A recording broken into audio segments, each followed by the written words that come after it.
When I was 20, all that I wanted was for my ex-girlfriend to take me back. She didn't. I was so heartbroken, I can't even explain it to you. A year of liquor and chicken wings and crying about it to my friends. I did my best too to get her back. Pulled out all the stops. I tried being super nice, giving her anything she wanted. I even wrote her a romantic letter. Everything. Nothing worked. She wasn't interested.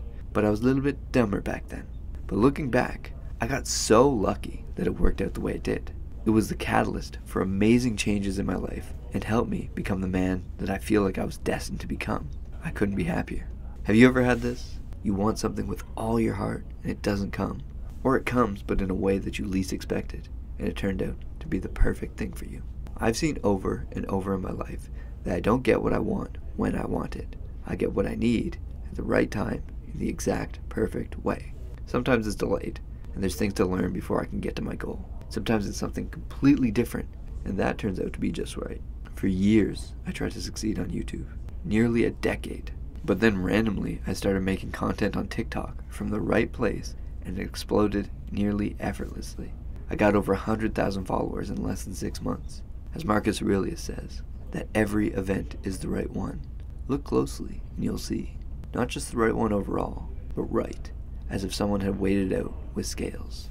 I remember walking one day, reflecting on it, and realizing that I didn't make it back then because I wasn't ready for it. It only came at the perfect time when I was ready. It's at the point where if I want something to happen and it doesn't work out, I take a step back and think, okay, what am I supposed to learn here? I try to find the lesson, the takeaway. It didn't work the way I wanted because there's something else I'm supposed to do. What is it? There's some sort of code I need to crack. Is it being more authentic? That's usually the takeaway. I need to let go of the outcome more. That's a lesson I've had to learn again and again and again. Maybe this isn't my path at all and is trying to show me that. It never crosses my mind that it's just random variance from an unflinching and unfeeling world. Now, I've never really considered myself religious, and yet I look at everything as if there's a divine hand that is pushing me in this direction or that, trying to mold me into the person that I was meant to be, as if I don't have any agency over who I become. It never occurred to me for a second that this is a belief in a higher power. God, the universe, the Tao, the Logos. It's like the fish who swims in water looking for the ocean. I've never in my life assumed that things are working out randomly, that if something isn't working out, there's no specific reason for it. It's always been, what's the lesson? Where am I being led to? Stoics believe that in life you're essentially a dog tied to the cart.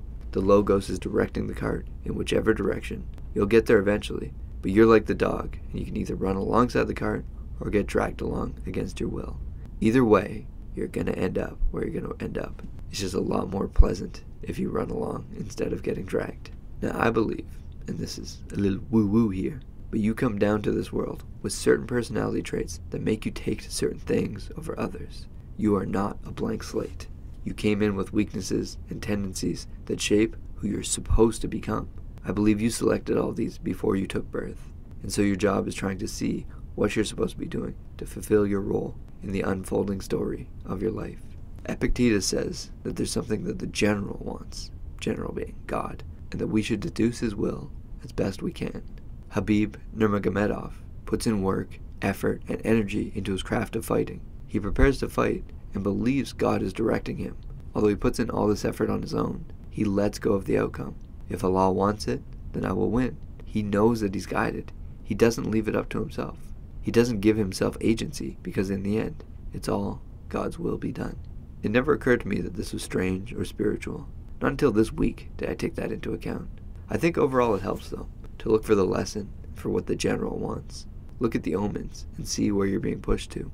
Life is a lot nicer like this than if you believe you live in a random and unfeeling world.